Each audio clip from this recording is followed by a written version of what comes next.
كرة ملعوبة الآن عرضية رأسية حصلي في دوري زين السعودي بعدما سجل هدفين في مرمى الهلال. الآن يزور شباك ومرمى نادي الحزم. اللاعب وائل عيان في البداية بالراس تصدى لها الحارس عبد العزيز المرزوقي.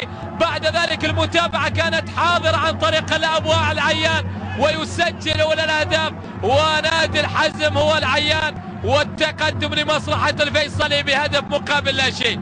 1-0 لمصلحة نادي الحزم أو لمصلحة ميخن. ربما يصعب المهمة بالفعل. هدف ثاني لمصلحة بهدفين. كرة من باسل فهد ممتازة كانت حاضرة إلى ميخن ميميلي المتمركز في المكان الممتاز. واجه حارس المرمى المرزوقي ما استطاع أن يعمل معها شيء. الكرة عانقت الشباك. هدف ثاني الآن يسجل لمصلحة الفيصلي. التقدم بهدفين مقابل لا شيء، والحزم يعاني الحزم على الحرة. واللاعب اللي يلعب 17 مباراة كأساسي وهدف ثالث يسجل الهدف رقم 11 له ويسجل الهدف بقدمه اليمنى. هذا هو الهدف رقم 6 لهذا اللاعب بالقدم اليمنى.